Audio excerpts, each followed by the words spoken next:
I'm stupid, you're smart. I was wrong, you were right.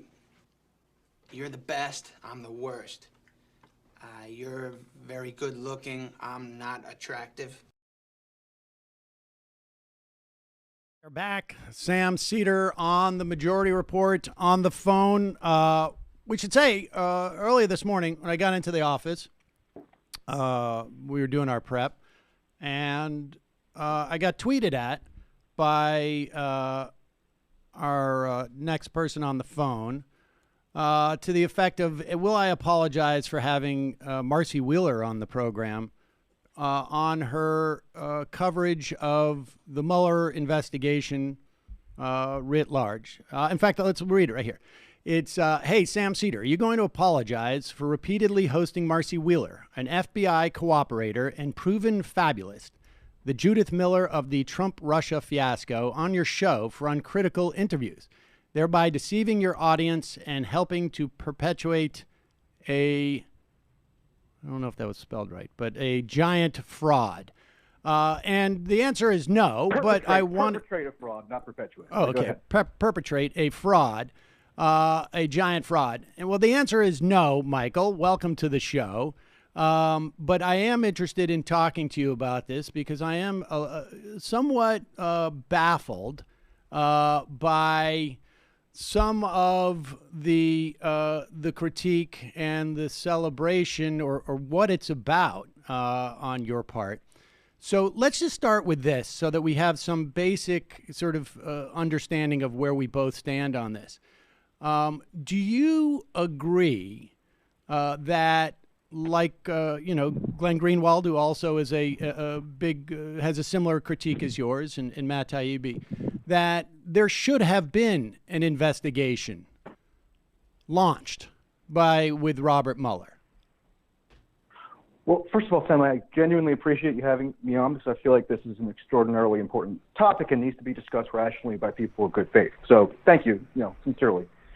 I do want to get to that, but I want to just explain that tweet first because I know it's an incendiary charge. We'll get to the tweet. We'll get to the tweet, but let's start with just the underlying reality. The tweet was the whole impetus for this conversation, right? Well, no, the whole impetus of the conversation is that I've been interested in having having a broader conversation about this, and you were one of those people, and it popped up. I mean, to be honest, you wouldn't be the first person I would have chosen to represent this.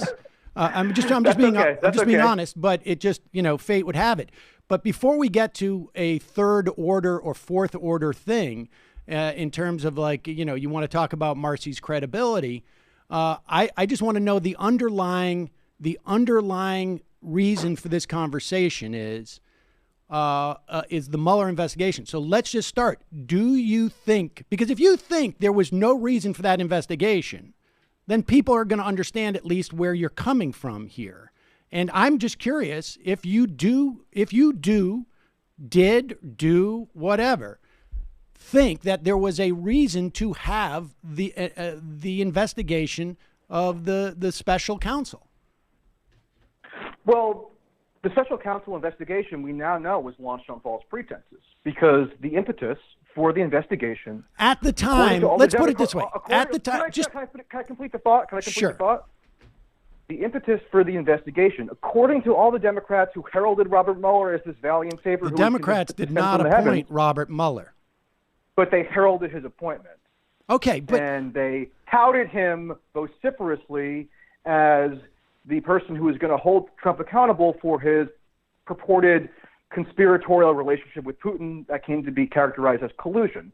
That was the whole reason why Democrats were so adamant that this investigation had to be launched. Who appointed Robert Mueller? Who appointed Robert Mueller? Rod Rosenstein. I don't absolve Rod Rosenstein at all. I don't absolve any of these security state officials that Democrats and MSNBC decided that they were in love with over the past 2.5 years because they were convenient foils for Donald Trump. I think it's a total journalistic disgrace. Do you think people like John Brennan were hired by MSNBC? Michael, listen, this is a very easy question for us to have to start this. Okay? Go ahead. The question is, did you think at the time of the investigation, and if it's a different answer from did and do, You can tell me. But did you think it was appropriate to have this to launch this investigation? And if you want to say, do you now, in retrospect, you want to have a different opinion, that's fine too. This is not a gotcha question. This is a question to find out if the underlying thing was a valid thing to have happen. Sure. I think the underlying thing has now been proven to be a fraud, and it was apparent to me from the very outset. So going back to July of 2016, that it was a fraud. Okay. You could see the narrative congeal in real time. You got to let me complete the thought. Well, you're not answering the question. You're not answering the question, Michael. This is a very easy question because when Glenn was asked this question, when Matt is asked this question, they can answer it without giving an extended. This is a very easy question. But it's a complicated subject, so I'm giving a little lead up before I fully answer the question, which I guarantee you I will. Now, I always believed that maximum government transparency is optimal. But I was never cheerleading for Robert Mueller because I understood that the entire investigation was predicated on a fraud. Therefore, I didn't think it would uncover anything that related to its core mandate, which was the Trump-Russia conspiracy. So no, I wasn't going around screaming and chanting and marching in the streets like a lot of liberals and Democrats for Robert Mueller and like touting him as the folk hero. Right. So no, I was never an advocate for the investigation, but I didn't oppose it. Okay. I was agnostic about the investigation. Okay. So I'm not asking if you cheerleaded for the investigation. I'm not asking if you marched against the investigation. You are a journalist. You are a person who obviously has opinions. Did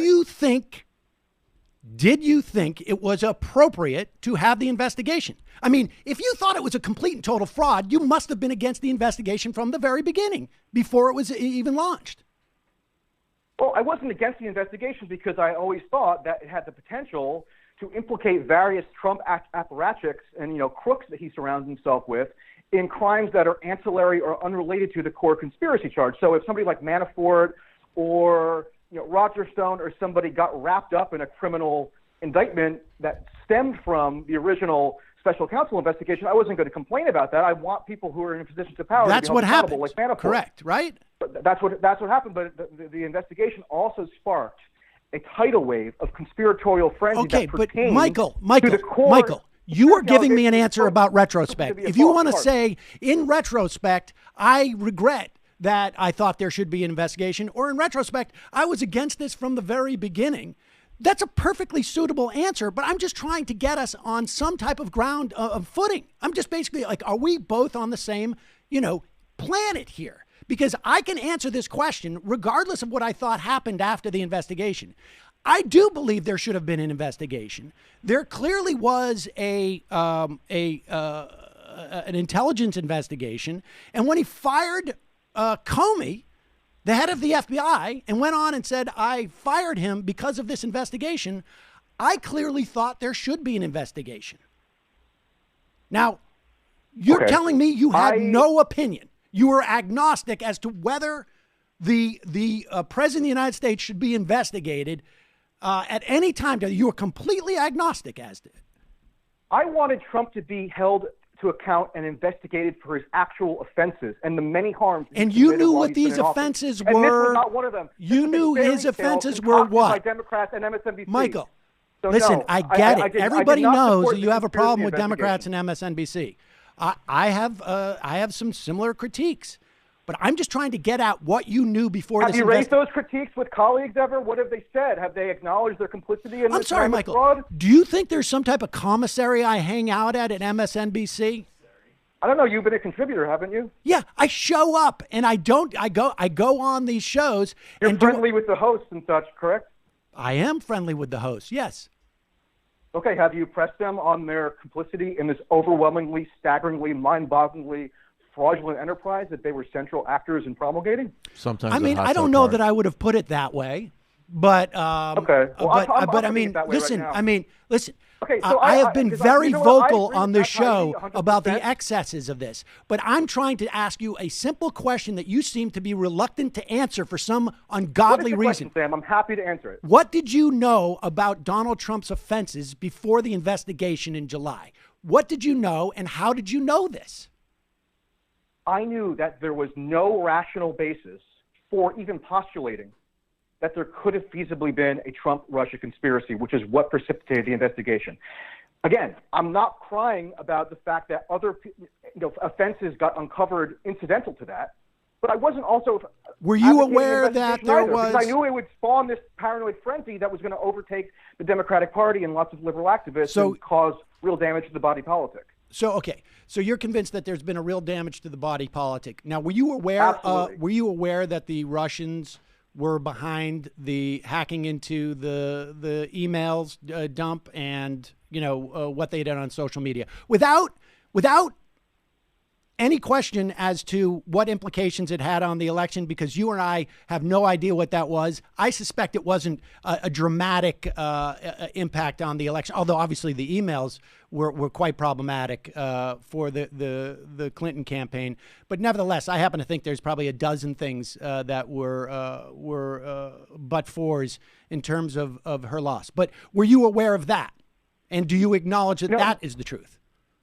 Well, my attitude towards those emails was that they uncovered genuine corruption and malfeasance. I understand that, but that's not what I asked you. Because the resignation of the entire Democratic National Committee. That is not what I asked you. Revealed that Bernie Sanders got screwed out of. That's not what I asked you, Michael. Why are you being so evasive? Why are you being so fucking evasive here?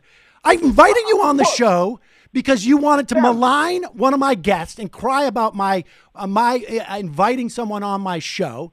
And I'm asking you some basic questions, and already 10 minutes into this, you won't even answer the basic question. Do you believe the report that you now tout in it saying that the Russians were interfering in the election by hacking into Hillary Clinton's emails and by their shenanigans on social media? Do you think that is true? Yes or no? Did you know that in July? I unequivocally reject this notion that election interference, so we're talking about social media posts on Facebook, such as memes of Bernie Sanders, cartoons. You coward. Answer my question, not some question in your head. I agree that all those things have been alleged to being carried out by the Russian government, and I agree that it's Do you agree that the Barr memo that you are saying exonerates Donald Trump, do you agree that that letter at least says that they did that? Yes, that letter does say that, of course. Okay, so you don't believe that part, no, but you believe the other part. Yes. You think the Barr memo? You think the Barr memo is controlling on the things that you're interested in proving, but not the things that you're not interested in proving in? The thing I'm interested in illustrating is the reason not why illustrating. Michael, you're being so evasive here. It's pathetic. You know what? Honestly, listen. This is what I'm going to do. I'm going to invite somebody else on here who has some integrity to talk about this, who shares very similar positions I'm answering your questions. You're interrupting me after 30 seconds. Because these are simple yes or no questions. Just so that we can actually have a conversation, and you're dragging this out by 14 minutes. What's the yes or no question? Ask it again, and I guarantee I'll answer it. I've been trying to answer you as honestly as possible. Well, the first one is, should there have been an investigation? You claim you were agnostic about that. Fine, right. That's your answer. If people want to buy that, that's your answer. Do you believe that the Russians hacked into the emails and that they had social media bots and whatnot? Can you give me 30 seconds to answer the question? I promise I will. You got 30 seconds. Up until July of 2018, there was no evidence furnished by any law enforcement authority that the Russians hacked the DNC emails. Then Robert Mueller did issue an indictment that alleged that Russian intelligence actors were responsible for the DNC hack. I accept that constitutes evidence. Is it dispositive, 100% definitive evidence? No, but it's evidence, and I'm willing to grant that there's a preponderance of likelihood that, yes, the Russians did hack those DNC emails, and yes, that they were responsible for some social media hijinks. But the idea that those memes on Facebook and these shit posts on Twitter... We don't need to debate that because I agree with you. We don't need to debate that because I agree with you. Now, good. Literally said this from the day one. So, okay.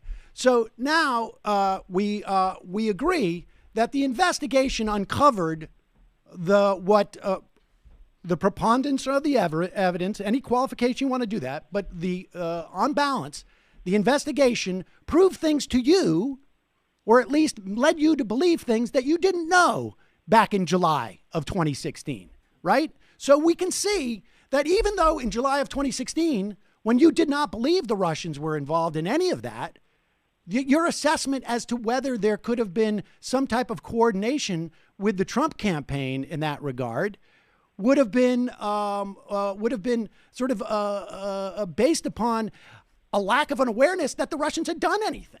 So it's conceivable at that point. But I'm going to grant you that despite the fact that you were agnostic about this and your scrutiny, so that you were agnostic as to whether the existence of the investigation should have happened. And I will also add that, like I said, some of the biggest critics of this investigation as to how the behavior of the Democrats and the journalists around it have behaved believe that the investigation was justified.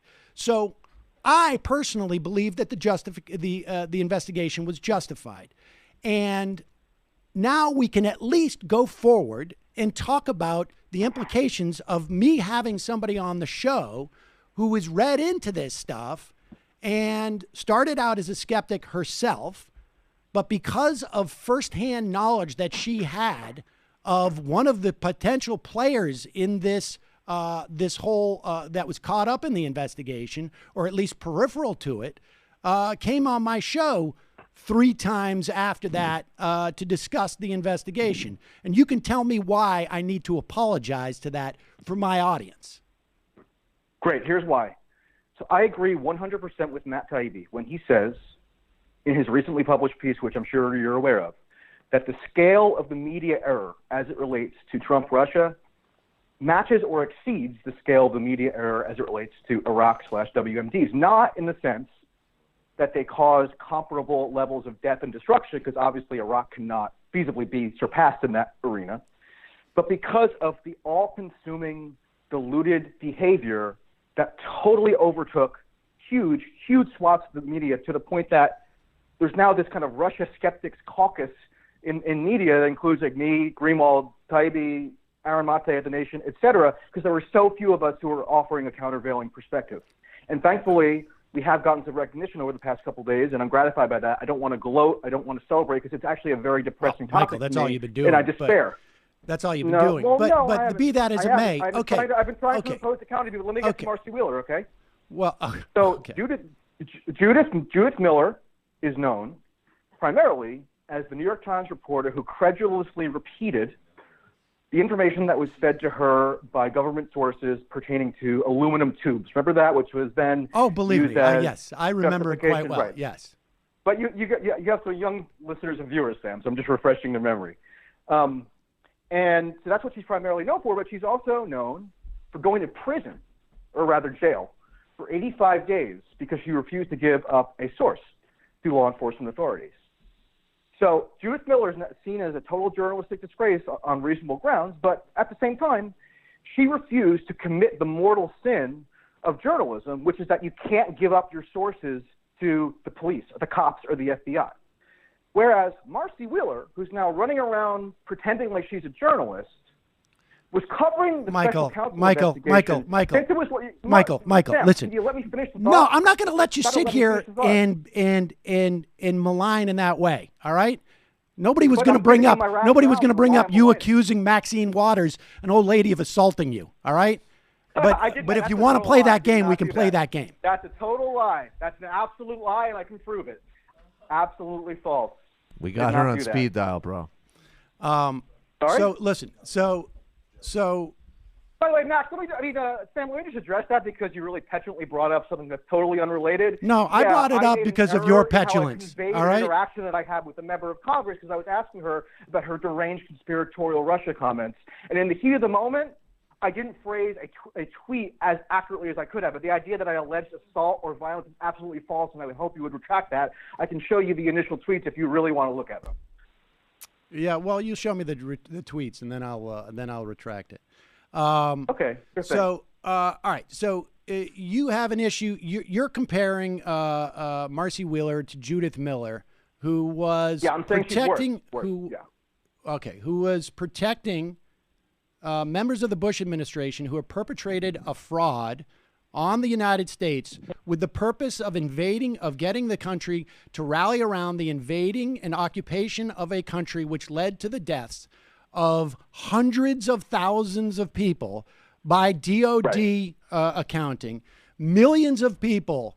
You're telling me that this is that she plays a similar role in this because she, not at the behest of the FBI, not at the behest of a government official, felt that she was involved in this investigation in some way because of information that she had received from someone she felt was playing her.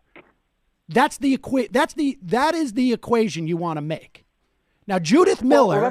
Hold on. Wait a second. Remember what my qualification was? It was not that the destruction wrought or the death caused was comparable. It was the media error. This is Matt Taibbi's point. No, I'm talking about Judith Miller. I'm talking about Judith Miller's role in, and so when she lied for Scooter Libby and for Dick Cheney, she knew that she was opening up a portal to a war. And so you're suggesting to me followed the guidelines of any ethical journalist, which is you don't give up your sources to the police. Marcy Wheeler not only didn't give up her sources voluntarily, so she wasn't in some kind of court proceeding like Judith Miller was.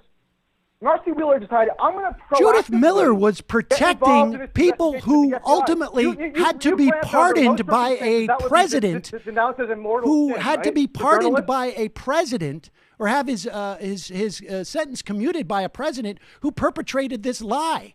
The analogy here is so bizarre, Michael. But let's get to this. But since you brought it up, because I wasn't going to, have you defend this analogy because it wasn't yours. But since you did, I'm very curious as to how you might defend this analogy. Because to me, this whole, to the extent that there was anything, there is a malfeasance by the press, it's far more like the O.J. Simpson trial to me, which was completely overblown and proceeded as if, every day they were camped out there. A lot of people made their careers off of it. And I found the whole thing to be a horrible exercise on the behalf of the media. But at the end of the day, what was the stakes? Let me ask you this. Let's say MSNBC functioned as what media outlet would you, let's say they functioned like because you don't expect that the cable news is not going to cover an investigation of the president, right?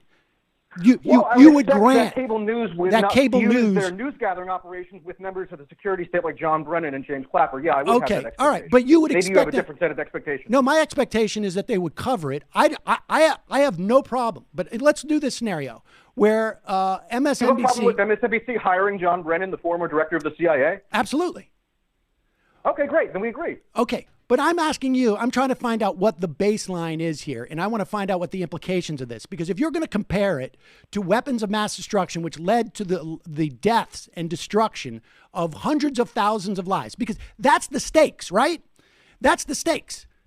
Because I want to know what the stakes are here, and if they're even remotely comparable. Because the O.J. Simpson thing is a far more apt analogy, because the stakes at the end of the day were, you know what? The United States, the body politic is less informed, that people have exploited this for making a lot of money and a name for themselves and whatnot. And so I want to know how you can justify, like, what would have happened in the world? What would be different today if MSNBC hadn't hired those people that we don't think they should have hired? If they had just covered, because obviously they've got to cover it a little bit. It's an investigation of the president. And they've got to cover when, Mike Flynn, it turns out, was looking to kidnap somebody for Turkey. Or when we have indictments that we both agree seem to be valid of operatives from Russia. And I have a problem with the United States interfering in elections. And I have a problem with anybody interfering with ours. And I probably talk more about the former than I do the latter, frankly. But assuming MSNBC just covered the investigation in a completely non-cheerleading way, what would be different today? The rendering of the stakes that I agree with is the one that's been put forward time after time by Glenn Greenwald, Matt Taibbi, Max Blumenthal, other principled non-supporters of Trump who have been vehement. What would be different today? Story. And I'm telling you what the stakes are. Now, I said from the outset that it's not comparable in terms of the death and destruction wrought. Obviously, the invasion of Iraq was one of the greatest crimes the U.S. government has ever committed. However, in terms of media failure and the production of an all-consuming frenzy that totally dominated American politics and media for approaching 3 years, and it required all kinds of self-delusion, elevated all kinds of cranks and morons and losers into positions of prominence in the media and attributed them with unearned influence. Yes, I think that there unearned influence to do magnitude. what? In terms of real-world scopes, and I can tell you the Bulletin of Atomic Scientists, which has the doomsday clock. Are you familiar with that? Mm-hmm. Minutes to midnight in terms of like when civilization is going to be destroyed. So they have all kinds of factors that they incorporate when they make the judgment as to where, at what point the clock should be set. And in 2018, the clock was closest to midnight as it has ever been, and one of the reasons was, in addition to climate change, other contributing factors, one was geopolitical tension. And this narrative, which has totally consumed American politics for almost 3 years, has ratcheted up geopolitical You don't think that Donald Trump scrapping a nuclear agreement that had been in place for decades led to that more than what Rachel Maddow was saying about Russia? Oh, of course that was a factor. I agree with that wholeheartedly. Where in this assessment can you point my listeners to? Where can you point my listeners to? Where can you point my listeners to where they can go find out just how much the hyping of the investigation, not the investigation itself, right? Because all those people you cited, but for you being agnostic, all thought it was perfectly legitimate to have that investigation. So where can you point me to where this clock, and I can tell my listeners they can go see this link, where the hyping of the investigation led to us being that much closer to a nuclear destruction? Just your listeners can type doomsday clock into Google. And they can find it. And they can find and they can assess how much of the hyping of that investigation contributed. I don't know that the process undertaken by the Bulletin of Atomic Scientists actually, specifically quantifies. Well, I mean, you've had the ability to see deeply into things before they're investigated. So I presume that you did. Okay, so the stakes are that the doomsday clock may, because we don't know, as you've just said, may have been raised. Maybe. Well, yeah, I mean, I think it's a pretty significant stake, considering I just put it on your ledger. Of the total destruction of human civilization. I just put it in your ledger. Okay. And that's it? Or is there more? More in terms of the stakes? Yeah. Well, I mean, in terms of the... the scenario is the investigation goes on. MSNBC does not hire people who I would have preferred they did not hire. No, they should not. And this is the alternate universe, and the investigation's not hyped. There's no cheerleaders. Politicians don't use this investigation as a political cudgel in any way, because we know that politicians would never do that and should never do that. And so we have in your favor the possibility that sandwiched in between the end of a massive nuclear proliferation agreement being scrapped and a president who wanted to pull out of NATO and alliances changing and the scrapping of the Iran deal, that it could have been not just the investigation, but the hype of the investigation could have led the atomic clock to get closer to midnight. I've put that in your ledger. What else? Well, let me give you another stake, what else would and I be think different? This is really significant. Okay. One stake that I think pertains directly to this entire disgusting ordeal is that the reputation of the media has been obliterated. Matt Taibbi very cogently makes this point in the piece that I hope you've read. He outlines the this mountainous pile of errors and outright fraud in some cases, retractions. Now, wait a second. This is your case, too. Let's just be clear, because this is your case, right? This is the case you're making. It's my case. Right, okay. Yeah, it's my case. But in that piece, because I'm just using that piece as a reference point, and I've compiled errors of my own in the past. But the way that the media has totally discredited itself, I think, is a danger for the country, because with a president that has authoritarian tendencies like Donald Trump, you need a measured and rational and evidence-based opposition. I wrote about this in Fortune magazine yesterday. You need an opposition that can actually counterbalance his worst tendencies. But what this opposition did to Trump, so this kind of sick confluence between the liberal media and Democrats touting this conspiratorial fairy tale, what they did was encourage his worst impulses. So they criticized him when he engaged in diplomatic overtures with this nuclear-armed state, and said that, any kind of vague sign of friendliness toward Putin is proof that he's colluding with Putin. So what did Trump do? He tore up the INF Treaty, which may spur a nuclear arms race. Again, I'm not absolving Trump himself of any culpability in this. He's the president, and I pin blame on him for sure.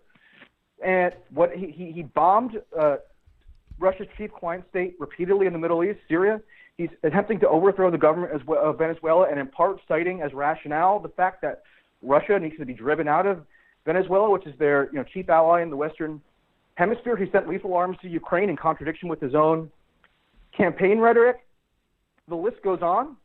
So this climate that has been fostered. Now wait a second. By people like Adam Schiff. Okay, hold on for 1 second. And hold on. Let me Gerald just listen. I know you created a set of perverse incentives. Okay. That increase geopolitical hostilities and endanger the American public. So these people who were against him tearing up that treaty, he did it because ostensibly it was going to look like it was him being tough with Russia, right? Although I think there you will find people who would argue that it was probably Michael. I'm going through your list. I'm going through your list.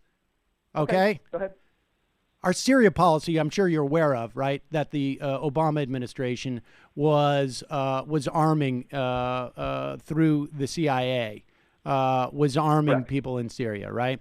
And to the extent that Trump was bombing in Syria, there's no evidence, it seems to me, that it was in some way not helpful to maintaining Assad in power. Which is, and frankly, look, I don't think we should have been involved there since day one. But do you think Assad was really happy about his airfields being bombed? I think that Assad was perfectly fine with just that airfield being bombed. Yes, they rebuilt it in 2 days. Okay. So I'm sure he sent Trump a thank you note for that. Well, I think things are a little bit more sophisticated than that, Michael. But if you want to believe that, that's fine. And it's not clear to me that the tearing up of the nuclear proliferation deal doesn't enhance Putin's strength to the extent you're saying. The Venezuela thing has been on the agenda of people like John Bolton for a long time. Not just John Bolton, but has been out there in Republican circles for a long time. You may recall Hugo Chavez was also demonized for a long time. But if you want to think that that is somehow a function of his feeling like he needs to stand up to Russia, which I don't know that the American public was terribly savvy as to the Russian-Venezuelan relationship, then that's certainly your prerogative. But all of those media stories that you're talking about, the long list, if you ever went to emptywheel.net, which is Marcy Wheeler's site, you will see that she was way out ahead of I don't know what you've written about it, but others on saying the Steele dossier was more than likely a complete farce. She was way out ahead She was way out ahead in asserting that she possessed secret evidence that she handed over to the FBI that was going to prove that there was a Trump-Russia conspiracy. Now, Mueller has issued his findings, and there is no such conspiracy, and Marcy's still being cryptic and evasive when asked what it was that she actually turned over to the FBI. She still won't give a straight answer on that. I think that investigation, there's still elements of that investigation. We got to see the report, really, until we assess that, right? Because you can say that what happened did not reach the level of criminality that would have afforded an indictment, but you can't say that what she is claiming didn't happen. You can say her assessment of the level of evidence for criminality was wrong, and it might have been, and it appears to be. But you cannot say that what she said and claimed happened didn't happen. Oh, I'm sure something happened to her. The critical detail was always how she portrayed it and what she did with it journalistically. She portrayed it as smoking gun evidence in a bombshell that was going to be, the key that opens the door to this grand Russia collusion conspiracy, and Mueller totally obliterated that postulation. Well, you don't know what Mueller said. All you've seen is one sentence of what Mueller said. So stop characterizing Mueller. You're characterizing the Barr memo. Exactly what Mueller said, which was that there was no Trump-Russia conspiracy, and that's exactly what Marcy said would be established by this evidence that she claimed that she possessed and handed over to the FBI in this kind of extraordinary and I think you would condemn it under circumstances. I think that we're going to have to get an accounting at one point as to where that evidence fits in, but it seems far too early before we get that. And for you to claim that she is like Judith Miller protecting politicians who lied to us, she may have been wrong in her assessment in the import of what she knew as how it fit into a broader investigation. But the malign intent that you seem to be wanting to heap on her as part of what you perceive as something that as you've won some type of Academy Award or something, because we most of us, not you were just agnostic as to whether there should be an investigation of the Trump administration without really knowing any of the details, like there was evidence of Russian meddling. But the rest of us, including everyone you've cited today, agreed there should be an investigation. Right. So you're going around parading now that the investigation is over and has done its job. You're walking around as if you were some type of clairvoyant. All you did is properly critique the media for getting carried away with a story, but you've been unable to list one concrete fact. And I can list hundreds of thousands of concrete facts as to why the scale of and the implications of what the media did running up to this is nowhere near what happened during the Bush administration with lies into Iraq. And I can point to hundreds of thousands of concrete facts. Here's a concrete fact for you. Marcy Wheeler was asked by Bob Wright on Blogging Heads a couple days ago about this whole episode where she gave over information to the FBI that she still won't elaborate on. And Marcy said, yeah, it doesn't seem like it's totally panned out as to what I handed over. The FBI may well have decided that I'm, quote, crazy. And I think that's, plausible because the rationale that she gave for why she handed this over to the FBI, and I'm going to quote you something here that she wrote. If something happens to me, if someone releases stolen information about me or knocks me off tomorrow, everyone will know why and who likely did it. So she was saying that she could have been killed by Russians. Well, no, not by Russians. Handing over. Oh, yeah. Well, you don't know. You don't know who she was referring to. Who was she saying she was going to be killed by? Well, listen, we know that Donald Trump has had associates who are involved in the mafia, right? Oh, okay. In the Russian so she mafia. was going to be killed by you're aware, like Felix Russian Seder. Felix Seder. Felix Seder. Gotcha. Well, listen, you don't know what contributed to her fear. Well, I don't, and that's why people have been asking her to expound on it, and she steadfastly refused. And let me also give you another quote as to what impelled her to hand over this information to the FBI and, again, commit a massive journalistic breach that nobody really bothered to scrutinize because she was assumed to have credibility. I should say that she has impressive research skills, and I followed her work for many years. But she said, as a rationale for why she did this, quote, this investigation is not primarily an investigation into Donald Trump. It's an investigation into the people who attacked the United States. It's time Republicans started acting like that matters. You know what? Like? I'm glad you mentioned that because that bore out to be absolutely correct, wasn't it? Attack on the United States? Excuse me, Michael. We have already stipulated, haven't we, that the Russians hacked in to Clinton's emails, right? We have already established that they have attempted to alter the outcome of the election. Whether they did or not, we don't know.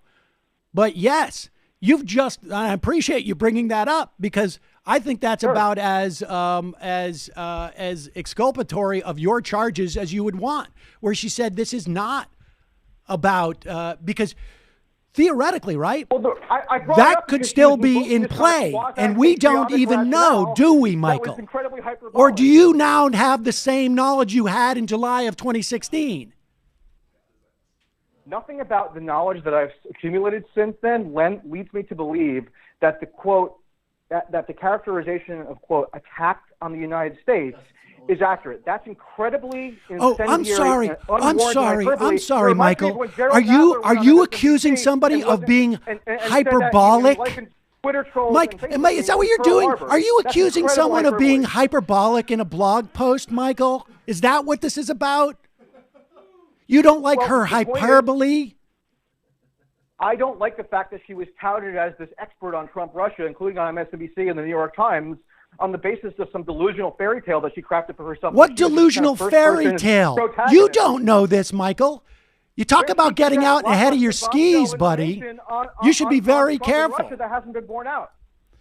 It's blown up in her face. It's not over yet, though, is it? Sam, can I just ask you a quick question? Do you think that, in a vacuum, a journalist burning a source to the FBI raises ethical concerns? In a vacuum? Yes. Yeah. Okay, so then why didn't you probe her more in depth about her rationale for doing this? I went back and listened to some of that initial interview you did with her in July of 2018, and all she said was, I can't talk about that. She gave kind of cryptic hints as to what her reasoning was. And even now, after Mueller obliterated her reasoning for it, she's still not. Mueller has not. First of all, you don't know what Mueller has done. You don't know what Mueller has done. You don't know what she's done. You don't know. I'll tell you why, Michael. Because I have followed Marcy's work for over a decade. So have I, which is why. Excuse me, Michael. Let me finish. I've followed her work, and I find her to be incredibly credible. All of her reporting in the past has panned out. All right. She started off as a skeptic. She has been a critique, as loud and as significant of a critical voice on the national security apparatus as anyone in this country. As anyone in this country. She has done far more research into this than I know that you have. And so that is why I gave her wide berth, and I trust her judgment. And the reason why, Michael, I wouldn't have you on, since you reported on Sandy from this program, frankly, is because I don't think that you have the same level of rigor or integrity. That's why. Okay. But I appreciate your coming on. I think you've had your say. If you want one final word to use your adjectives about how disgusting all of this is and how angry you are at various individuals becoming stars on MSNBC, please. I am angry, not just about that, but because a mammoth fraud was perpetrated on the American public and had all kinds of deleterious consequences that it's going to take years, if not decades, to fully reckon with, as Matt Taibbi and Glenn Greenwald and others have meticulously outlined. Stop pulling them into this. Just about Marcy Wheeler, the thing was, once she became a collaborator with the FBI, she ceased to perform any kind of recognizable journalistic function and should have been treated with extreme skepticism after that very point, but instead she was treated to like glowing Washington Post profiles where she was, it was said that, she burned a source because she had this, really revelation of conscience. She had all these easygoing interviews with people like you where she wasn't challenged on why she did this massive breach. And it turns out that sure enough, all her analysis. No, that's not true. The last part, listen, I'll let you editorialize all you want, but you can't make up stuff. I'm not making up anything. All right. Bye, Michael. Thank you for joining us. I really do appreciate it. Sure. Okay. Hey, I didn't get to iron out my complaint. Excuse you. And I sat here. And listen, I just want to say, like, I am open to having this conversation with people who I think, frankly, have a little bit more integrity than Michael. I don't think being a martyr and taking his position, is a sign of some form of integrity. I think, some of what we're seeing, it seems to me, is a vestige of other battles. And to say that you're agnostic, first of all, I don't know how in July of 2016 he was aware that there was an intelligence investigation into Donald Trump. I'm not sure how he knew this of 2016. Maybe it was reported. I don't recall it being reported. But maybe it was. And he clearly was wrong. Let's put these up. I forgot to even use these. Let's put these up. Yeah. Michael Tracey was completely wrong when it came to, let's see, in January of 2016, there's still no hard evidence for Russian hacking. 17. Let's go forward. There is no hard evidence. And then Russian hacking has to be one of the truly most ridiculous propaganda offenses in modern U.S. history. Why is it that every blaring report about Russian hacking falls apart on a moment's notice? This is that in 2016. Obviously, now if you're going to take the Barr memo seriously, then he was wrong, I think is the word. I mean, and I could add all sorts of adjectives to make it dramatically wrong. Colossally wrong about a fairy tale. Colossally wrong about his fairy tale. It's a severe collective media failure. A mountain of misinformation. Any attempt to proffer alternative theory gets a cast as conspiratorial. An Iraq-sized mistake. The media once again will be to blame. What a coincidence. A year and a half later, they're still convinced of that. Go ahead. Government officials are furiously and selectively leaking classified information to paint a certain narrative about Russian hacking. Apparently, one of those people who leaked that classified information is in jail now for 5 years. William Barr, too. One of those people are in jail now for collaborating with The Intercept. Oh, well, that's no. We don't need to put up. That's not very graceful, Matt. That's Matt. Matt, where is You're going to be suspended Jamie, for that. I hope you didn't cut to that.